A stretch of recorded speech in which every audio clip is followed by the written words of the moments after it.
வீடியோவில் நம்ம daily using சென்டென்சஸில் பார்க்க போகிற முதல் சென்டென்ஸ் பிரச்சனை எதுவும் இல்லை அப்படின்னு சொல்கிறத காண்ட் கம்ப்ளைண்ட் அப்படின்னு சொல்லலாம். எதுவும் கம்ப்ளைண்ட் பண்ணுற அளவுக்கு எதுவும் இல்லை.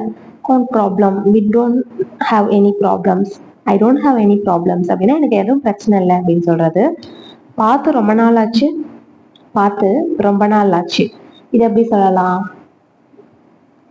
பார்த்து ரொம்ப நாள் ஆச்சு அப்படிங்கிறத லாங் டைம் நோ சி அப்படின்னு சொல்லலாம். Long time no see. அப்படி இல்லை அப்படின்னா அதுக்கு ஆல்டர்னேட்டிவா I haven't see you for a long time, I haven't see you for a long time, I haven't seen you for a long time. Seen அப்படின்னா சியோட past form தான் scene. பார்த்து ரொம்ப நாள் ஆச்சு அப்படிங்கிறத ஐ ஹாவன்ட் seen அப்படின்னு அவனை பார்க்கவே இல்லை ஃபார் லாங் டைம், ரொம்ப நாளா. அது விலை அதிகமா இருக்குது, அதோட பிரைஸ் ரொம்ப அதிகம் அப்படின்னு சொல்றத இட்ஸ் எக்ஸ்பான்சிவ், ரொம்ப அதிகம் அப்படிங்கிறது இட்ஸ் டூ எக்ஸ்பான்சிவ் அப்படின்னு சொல்லலாம்.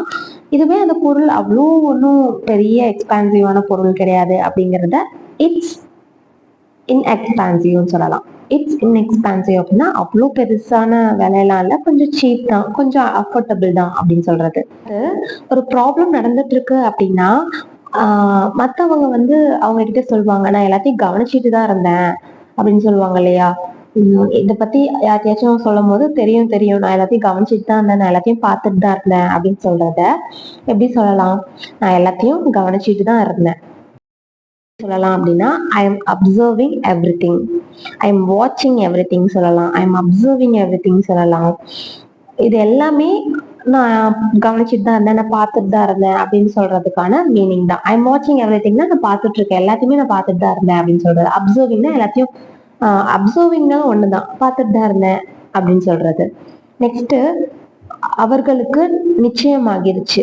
அதாவது ஒரு கப்பிள்ஸ் யாராச்சும் என்கேஜ் ஆனவங்க பேசிட்டு இருக்காங்க அப்படின்னா, என்ன இவங்க 2 பேர் பேசிட்டு இருக்காங்க தெரியாம போய் கேட்கும் போது அவங்களுக்கு என்கேஜ்மெண்ட் ஆயிடுச்சு, அவங்க என்கேஜ், தே ஆர் என்கேஜ்டு அப்படின்னு சொல்லலாம். தே ஆர் என்கேஜ்டு அப்படின்னா அவங்களுக்கு நிச்சயம் ஆயிடுச்சு, அவங்களுக்கு என்கேஜ்மெண்ட் ஆயிடுச்சு அப்படின்னு சொல்றதுதான் தே ஆர் என்கேஜ்டு. இதுவே எனக்கு என்கேஜ்மெண்ட் ஆயிடுச்சு அப்படின்னு சொல்றது I am engaged, I am engaged வித்ன்னு சொல்லிட்டு அவங்களுக்கு என்கேஜ்மெண்ட் ஆன பர்சன் வச்சு போடலாம், அந்த மாதிரி போடலாம். ஐ எம் என்கேஜ்டு டு அப்படின்னு சொல்லலாம், ஐ எம் என்கேஜ்டு அப்படின்லாம் சொல்லலாம்.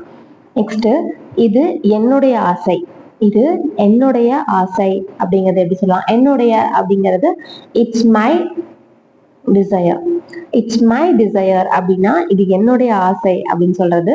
அதுவும் இல்லாம டிசையர் அப்படின்னா ஆசை, இட்ஸ் மை விஷ் அப்படிங்கிறது என்னோட விருப்பம் அப்படின்னு சொல்லுவோம். இட்ஸ் மை விஷ் அப்படின்னா எக்ஸாக்டா இது என்னுடைய விருப்பம் அப்படின்னு சொல்றது. இது என்னுடைய ஆசை அப்படிங்கிறத இட்ஸ் மை டிசையர் அப்படின்னு சொல்லலாம்.